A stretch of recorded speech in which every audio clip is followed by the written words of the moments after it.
আমি আপনাদেরকে নিয়ে সম্মিলিত মোনাজাত করব। এককভাবে মোনাজাত কবুল হতেও পারে, সম্মিলিত মোনাজাত ফেরত নাই। সুবহানাল্লাহ।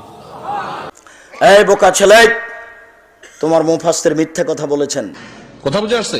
ইমাম সাহেব হাত তুলে দোয়া করা এবং তার সাথে সবাই মিলে একসাথে দোয়া করা, এটা বেদাত, জঘন্য বেদাত। নামাজের পরে যে মোনাজাতটা আমাদের দেশে করা হয় সম্মিলিতভাবে একসঙ্গে হাত তুলে, এই ধরনের মোনাজাত নবী করিম সাল্লাল্লাহু আলাইহি ওয়াসাল্লাম করেন নাই। হাদিস দ্বারা প্রমাণিত নয় যে নামাজের পরে সকলকে নিয়ে একযোগে তিনি মোনাজাত করেছেন, এটা প্রমাণিত নয়।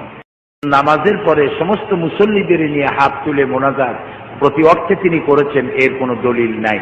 বাংলাদেশে ফরজ সালাতের পরে, ফরজ নামাজের পরে দুই হাত তুলে সম্মিলিত মোনাজাত করে, দোয়া মানে মোনাজাত বলে ওইটাকে, মোনাজাত করে, আর সৌদি আরবে করা হয় না।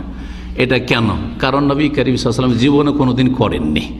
আর সৌদি আরবটা রাসূলুল্লাহ সাল্লাল্লাহু আলাইহি ওয়াসাল্লামের দেশ, এখানে সহিহ সুন্নতটা আছে, যার ফলে এখানে কোনো মসজিদে সম্মিলিত দোয়া হয় না। আর আপনার দোয়া তো আল্লাহ সাবর, আপনার দোয়া দেখলে আমাকে মনে হয় আপনি মনে হয় মজাক করছেন। আসসালামু আলাইকুম ওয়া রাহমাতুল্লাহ, আসসালামু আলাইকুম ওয়া রাহমাতুল্লাহ, আলহামদুলিল্লাহ রাব্বিল আলামিন, বিহাক্কি লা ইলাহা ইল্লাল্লাহ। এটা মজাক করা, ধর্ম এরকম নয়। আর আপনারটা আরো মজাক। আপনারটা কি? আপনারটা সবাই মিলে নামাজ সালাম ফেরার পরে হাত তুলে বলছে আল্লাহ ক্ষমা করো, সবাই মিলে হাত তুলেছি, যে কোনো একজনের হাত কবুল করে দাও, ওর হাত দিয়ে সব হাতকে পার করে দাও। সব মিলে নামাজের পরে সবাই মিলে হাত তুলে দোয়া করা, বেটা দেখায় ওর শরম থাকা দরকার। জাতির কাছে ওকে একদিন ক্ষমা চাইতে হবে। হলো যে দলবদ্ধভাবে মোনাজাত করা আমাদের দেশে প্রায় বেশিরভাগ, প্রায় সব মসজিদেই হয়। নামাজের পরে ইমাম সাহেব হাত উঠান, সাথে সবাই কি করেন? মোনাজাত করেন। আল্লাহ মাফ করুক, এই জিনিসটা আমরা অনেককে বুঝতে পারিনি এখনো দেশে। নামাজের সালাম ফেরানোর সঙ্গে সঙ্গে কি জামাতের কার্যক্রম শেষ।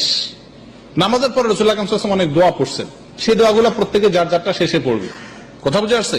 ইমাম সাহেব হাত তুলে দোয়া করা এবং তার সাথে সবাই মিলে একসাথে দোয়া করা, এটা বেদাত, জঘন্য বেদাত। কথা বুঝে আসছে? কথা রাসূলুল্লাহ সাল্লাল্লাহু আলাইহি ওয়াসাল্লাম বলেছেন, মান আহদাসা ফি আমরিনা হাযা মা লাইসা মিনহু ফাহুয়া রাদ। যে ব্যক্তি আমাদের দ্বীনি কাজে এমন কিছু কাজ করবে, এমন কিছু কাজ আবিষ্কার করবে যেটা আমরা করতে বলি নাই, তো সেই কাজটা প্রত্যাখ্যানযোগ্য, ওটা বাদ দিতে হবে। কথা বুঝে আসছে? অতএব নামাজের পরে দলবদ্ধ মোনাজাতের কোনো বিধান কোরআন এবং হাদিসে নাই।